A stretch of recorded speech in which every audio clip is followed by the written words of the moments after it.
It is a mania-like feel here in Perth, and we are counting down towards the Elimination Chamber. We're in the studio of SENWA, where just outside is the Elimination Chamber. It will be there on Saturday, and we're very privileged to have in the studio Paul Levesque, a.k.a. Triple H, and Rhea Ripley. Guys, thanks for making the trip, and we're just counting down. It's like Christmas. Thanks for having us. This is a special time. We talk about it all the time. It becomes a cliche, but the road to WrestleMania is something special, and this is the last stop before we get to WrestleMania, so it's a big event. This is what's so exciting about it because, like, Rhea, obviously you're the same sort of as us. Like, we grew up as wrestling fans, and did you ever think that we'd have the road to WrestleMania actually stop in our country? To be completely honest, no. I didn't think that we'd ever have anything this massive here in Australia, so I'm really happy and glad that it's finally accumulated to this, and we've come here, and I get to be a part of it at the same time. I get to be the forerunner for it, pretty much. I'm on the face of the poster. We got "Motionless in White" as the theme song.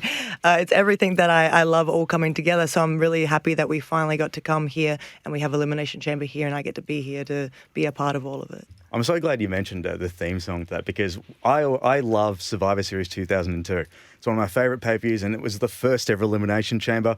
You obviously were in it, Triple H. Didn't work out that well for you, but look, if you're going to be beaten by anyone, at least make it Shawn Michaels. Yeah. But I don't know about you, but me and my buddy Simon, like we've grown up as fans, and when you think of Elimination Chamber, you always think Saliva and Always as that song. And how important is that music choice when you do that? It's massive. Music it's sort of the soundtrack to our movie, and it's hard, like even for theme songs for like Rhea coming out to her music, it sets the mood. Like when you hear that, what's about to happen, and so theme songs for the individual talent, theme songs for individual pay-per-views, for the packages, they're very important of setting the stage for what you're about to see. And that's a great point that Nims brought up. It's something I want to discuss because I was thinking about the two of you coming in here. There's a great parallel too. When you both debuted for the WWE, some similarities, both fairly clean cut in presentation. You both had, beautiful long blonde hair. Triple H, I can say that, we're in the same boat as you now. It was nice. It would have been good. But as time went on, both of you embraced sort of your love of heavy metal, and that seeped into the presentation of both of you. I want to talk about, especially for you, Rhea, when you first started to really push that with your presentation, was there a conversation with Paul in saying, this is where I want to go with it? And are there memories of how that all started to really evolve? So I'm a little bit cheeky. I never really was good at getting things approved.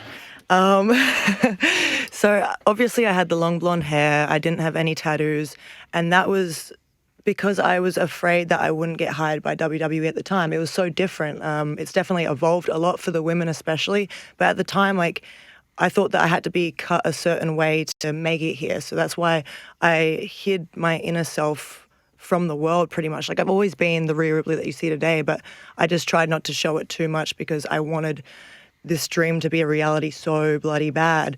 So once I came here and I started to realize that the business was changing. I could be more myself, and I went through this whole thing in the first year of being here within WWE where I was really down on myself. I was homesick. I didn't like the way that I was, and I didn't like the person that I was. So I felt like I needed to do something to make myself feel more comfortable in my own skin and hopefully get that connection with the crowd that I wasn't getting from before, because I wasn't being myself, and they can see that. They can see when you're uncomfortable out there, and they can see when you're being fake, you're not being genuine to yourself. So that's when I got it approved to cut my hair. That's the one thing that I did get approved. And at the time it was like, you could get tattoos if they were hidden. So I started wearing pants and I got my leg sleeves done. And then eventually, my hair kept getting shorter and shorter. I kept changing my haircut every now and then. And I started feeling more confident and comfortable in my own skin. And obviously then the character starts coming out more within that. But that's the way that you saw the Rhea Ripley sort of evolve into what I am today. I've grown up. I was 20 years old when I first moved to America, and I was very scared and very timid and homesick. And I've just learnt to love everything that I was holding back from loving before. So yeah, that's what I've grown into, and now obviously my hair's black. It's shorter. It's not as short as it was when I was in NXT, but it's still short. And I rock the studs. I rock the spikes. I rock the leather, and I'm comfortable in that. That's me as a person, and that's what I want to bring into WWE, because it's also inspiring everyone out there to be themselves as well. And that's my whole journey. That's what I want to do. I want to help people feel comfortable in their skin. So if I can accomplish that within WWE, then I'm doing it right, you know. And for you, Paul, when you saw Rhea do this, did it make sense for you? You know, of Absolutely. course, noted metal fan too, and it's your personality coming out. Yeah, and it's not about any certain genre or going a certain way. It's about being authentic to you. And I think that for most talent, our fans can see when you're not authentic, like Rhea said, right? And when you're young and you're trying your hardest to do things, you are a lot of times making assumptions of, well, this is what they want me to be, though, so that's what I'm going to be so that I can go live my dream, and I'm going to be this. I did that. Everybody did that.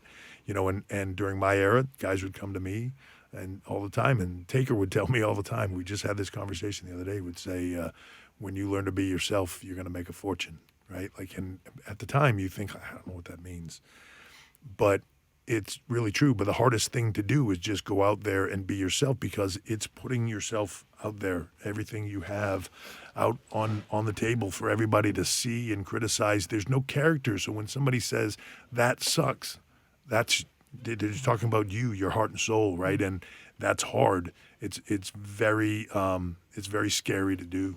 But when you do it and people start to resonate with it and it starts to work and it begins to change, you know, I can recall seeing her, you know, when at a period of time when I didn't see her all the time, and then periods when I would, right? I could see the change happening and feel like, okay, now she's just becoming herself, and that gives me then something to run with, because now they're going to start to realize, like, this is the true her. She's not just out there playing a role. She's not out there saying words that she doesn't believe in. Now they get the true her, and that's when this gets really good. And she's found that. And a lot of that was just her reaching a point where she was just, you know, I'm just going to cut loose and do this. For others, it takes a long time, and we have to push them in that direction. We really didn't have to push her that much. It's just one day she just decided, you know, I'm either going to go home or I'm going to just be me. And thank God she did. Triple H, I know you've got a lot of commitments today, so I'll keep this quick.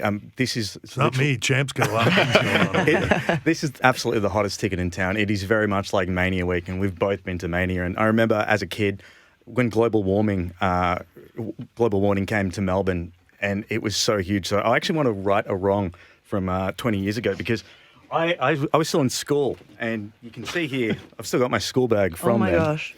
And I've got this green DX autograph pen, and I really wanted to go to the Fan Frenzy, but my mum didn't let me get out of school. And I always wanted to have, oh no, don't tell me, I think. You had your one chance and you blew it. I just wanted. Oh, no. I wanted this VHS copy of the game signed. Yeah. But also, you weren't at Fan Frenzy. It was Rico and Batista. So either way, I was disappointed. So I was wondering, would I be able to get an autograph? Absolutely. I can autograph it any way you want to, because it's not like you're going to put it in a machine. These don't exist anymore. Just one on the front. Yeah, that'd be great. That's so cool. We were righting wrongs from There you go. 20 years ago. Global. I was just talking to my wife about it this morning. Global warning. We came here and we were at a big like dinner fan event, and there was an auction there, and Vince told me, yeah, they're going to auction some stuff off. Bid and push the bids up. You know what I mean? Just push the bids up. Just don't you don't have to buy the stuff. Just push the bids up. Bid against people. They'll enjoy it.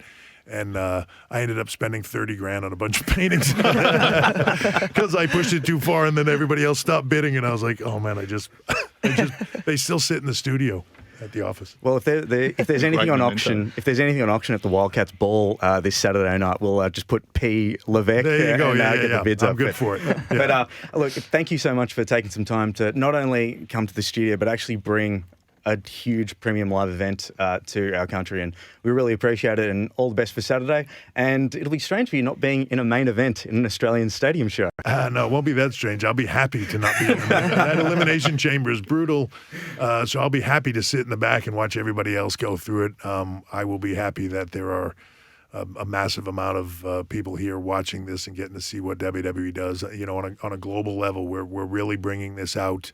It's our goal now is to really get out to the rest of the world, and that's what we're doing here in Perth. So excited to be here. Ticketmaster.com.au if you'd like to snap up some tickets. Triple H, Rhea Ripley, it's been a pleasure. Thank so much. Thank you very guys. much, guys.